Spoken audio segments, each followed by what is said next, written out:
हर इंसान अपनी बेटी को चाहता है, और उसकी चाहत इसमें मेरी यही होती है कि मेरी बेटी किसी भी तरह से खुश रहे और मेरी बेटी की आवाज़ आ जाए वापस।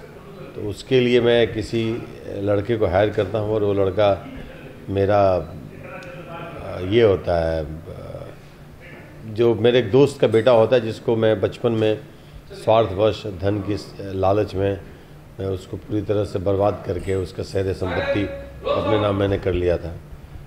और वो लड़का जब मेरी बेटी से प्यार करने लगता है तो वो एक चिढ़न है जिसके तहत वो विलेन हो जाता है। लेकिन अमूमन वो विलेन, हाँ विलेन ही है, मतलब उसको निगेटिव भी कह सकते हैं जो। और तो मैं इस दुनिया में आया हूँ सही काम में व्यस्त रहने का। व्यस्त रहना बहुत बड़ी बात नहीं है, अच्छे काम में, उन कामों के साथ व्यस्त रहें जो काम हमें सुकून दे, जो काम हमें ये लगे कि मैंने करके कुछ किया है, तो मैं वो व्यस्तता चाहता हूँ। बस यही दुआ करता हूँ ऊपर वाले से, व्यस्त रखे ज़रूर, लेकिन वैसे कामों में जहाँ दिल को सुकून मिले कि कुछ तो अच्छा किया है, चैन की नींद आए, तो हो जाता है। जब व्यस्तता ऊपर वाले देते हैं तो संभालने की भी शक्ति दे देते हैं, संभल जाता है। ये भी कहना चाहूँगा कि आज जो तारीफ भी करते हैं इंसान के तौर पर, कलाकार के तौर पर, तो क्या कहना चाहिए, कितनी खुशी मिलती है इस बात को लेकर? खुशी मिलती है जो नए आते हैं, उन मुझे आइडियल मान के आते हैं। मैं यही कहूँगा कि मुझे आइडियल भले ही मत माने, खुद को अपना आइडियल बना करके एक अच्छी सोच और एक अच्छे परिश्रम के ज़रिए अपने आप को स्थापित करें तो ज़्यादा सही होगा।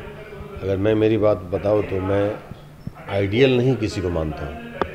हाँ, लोग प्राण साहब को देख के बहुत पसंद आता है, अमरीश जी को देख के बहुत अच्छा लगता है, जितने भी पुराने कलाकार हैं उनको देख के लगता है कि वो बहुत शिद्दत से उन्होंने अपने आप पे मेहनत किया होगा। और मैं खुद से ही लड़ता हूँ, खुद से ही सीखता हूँ, खुद से ही हारता हूँ, खुद से ही जीतता हूँ। तो मेरा आइडियल सिवाय मेरे कोई नहीं है, और मुझे नहीं लगता कि कोई किसी और को आइडियल बना करके अपने सफ़र की शुरुआत करे तो मज़ा नहीं है। वैसे ये मेरी सोच है, मैं थोप नहीं रहा हूँ, आप किसी को भी आइडियल माने, लेकिन मुझे लगता है सबसे बड़ा जो एकलव्य और द्रोणाचार्य है हमारे अंदर ही है, हम उसी को ढूंढें। वो खत्म हो जाएगी। नहीं, कलाकार की अहमियत कभी ख़त्म नहीं होती, चाहे वो नायक हो खलनायक हो। और मैं कलाकार हूँ, मैं एक परफॉर्मर हूँ, एक्टर भी नहीं हूँ, मैं एक परफॉर्मर हूँ। मैं जिस चीज़ को करूँ परफॉर्म, वो लोगों को बिलीव हो, चाहे मैं पॉजिटिव रोल करूँ, चाहे नेगेटिव रोल करूँ, चाहे कुछ भी करूँ, मैं बिलीव कराऊँ लोगों को कि मैंने जो किया है वो ऐसा हो सकता है। तो कितने भी खलनायक आ जाएं, किसी के आने से प्राण साहब का अहमियत ख़त्म हुआ नहीं हुआ, किसी के आने से अमरीश पुरी का अहमियत ख़त्म हुआ नहीं हुआ। हर लोग आते हैं, हर दौर बदलता है, लोग आते रहेंगे, लेकिन अहमियत हर जिसमें मादा होगा वो अपनी बरकरार रख के ही जाएंगे। तो मुझे लगता है अहमियत का महत्व है, कलाकारों का आने का महत्व नहीं है। बहुत आएंगे, बहुत जाएंगे, जिनमें मादा होगा वो टिकेंगे और वो अपनी पहचान ज़िंदगी प्रभावशाली बना के रखें। मैं अगर बोलूँ एक चीज़ तो शायद बड़ा अजीब लगेगा, ऐसा कोई नहीं करता होगा। मैं स्क्रिप्ट पढ़ता भी नहीं हूँ, मतलब कहानी समझता हूँ, कहानी जान लेता हूँ, सीन के सार को समझ लेता हूँ, लेकिन जो डायलॉग्स पढ़ के याद करना होता है मैं कभी नहीं करता हूँ। कोई पढ़ के सुना दिया तो बस वही मेरे जहन में रहता है। ये एक थोड़ी शक्ति भगवान ने दिया है, लेकिन पढ़ना चाहिए अपने कैरेक्टर पे वर्क करने के लिए। वन टेक कोई कलाकार नहीं होता। बड़े बड़े अभिनेता दिलीप कुमार साहब से भी 50-50 रीटेक होते थे। एक कलाकार को कोशिश करनी चाहिए। और आजकल तो जब से ये छिप का ज़माना आया है तब से तो आप कितने भी बढ़िया अभिनय कीजिए, किसी एक शॉट के 3-4 टेक लग ही जाते हैं। वो कोई बहादुरी नहीं, कोई अचीवमेंट नहीं, अच्छा होना चाहिए, बेहतर होना चाहिए।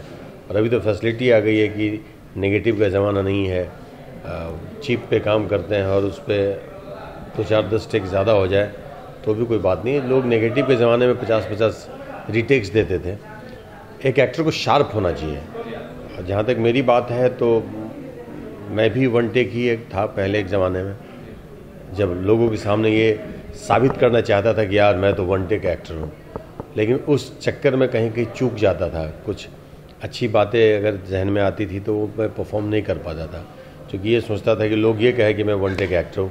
बड़े अंदर राज की बात बता रहा हूँ।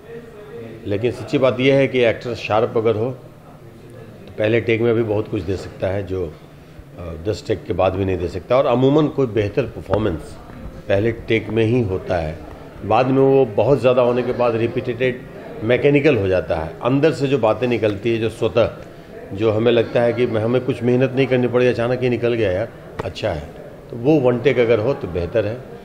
रही मेरी बात, तो मैं एक चीज़ ऊपर वाले ने मुझे दिया है कि मैं स्क्रिप्ट पढ़ता हूँ कैरेक्टर समझने के लिए, फिल्म की कहानी क्या है उसको समझने के लिए, सीन्स पढ़ता हूँ कि इसके आगे क्या हुआ है, इसके बाद क्या होना है। डायलॉग्स नहीं पढ़ता हूँ, और डायलॉग्स मैं लोगों से सुनना चाहता हूँ कि डायरेक्टर पढ़ के सुना दे कि आपके ये डायलॉग्स हैं, कोई एक्टर के साथ रीडिंग कर लूँ ये डायलॉग्स हैं।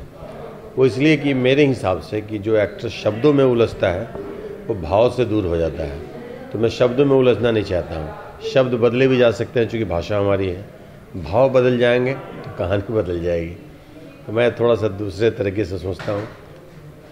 मुझे लगता है ये सही भी है कि भाव पे हम ज़्यादा कंसंट्रेट करें, बशर्ते कि उन चंद शब्दों पे। हाँ, कुछ ऐसा क्रिटिकल शब्द होता है उस पर स्ट्रेस देना पड़ता है। जैसे अब रामायण कर रहा हूँ तो वहाँ सीता की जगह जानकी, वो कुछ राधा तो नहीं बोल सकता, सीता ही बोलना पड़ेगा, तो वैसे शब्द पे थोड़ा सा ध्यान देना पड़ता है। ये भी कहना चाहूँगा कि खलनायकी तो बहुत दिन से कर रहे हैं, अलग कुछ करना चाह रहे हैं कि मतलब कॉमेडी हो या गायकी हो, कुछ अलग आयाम जिससे नहीं, अलग मैं बीइंग एन एक्टर, विलन्स भी किए तो बहुत सारे कॉमेडी विलन्स किए हैं, बहुत सीरियस विलन्स किए हैं, बहुत रूड विलन किए हैं, बहुत क्रूअल विलन किए हैं, बहुत घृणाष्टिक विलन किए हैं।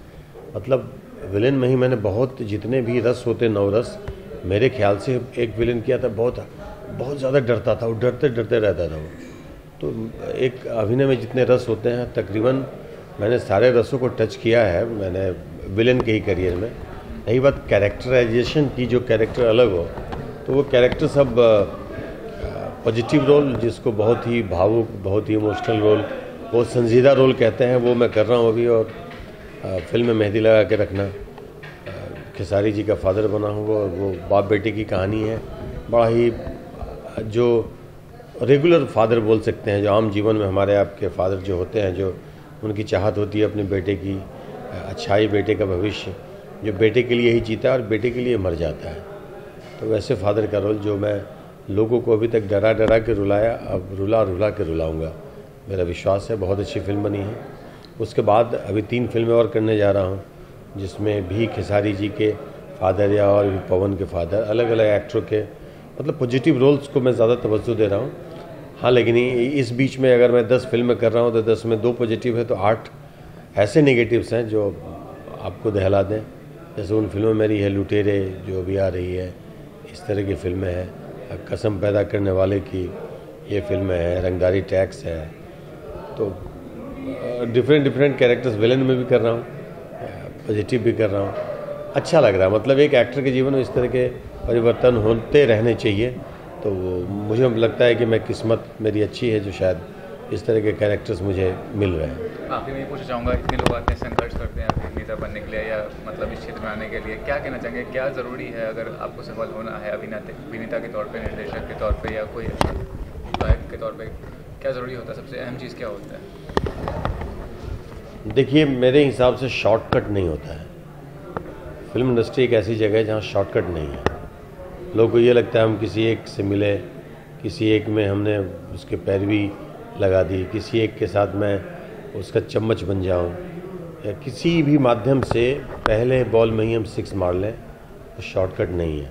लोग तरह तरह के शॉर्टकट, लड़के खास की लड़कियां भी लगाती हैं कि हम ये कर लेंगे तो ऐसा हो जाएगा, ऐसा हो जाएगा तो ऐसा हो जाएगा। नहीं, चलते रहना चाहिए। हमारा काम है चलते रहना।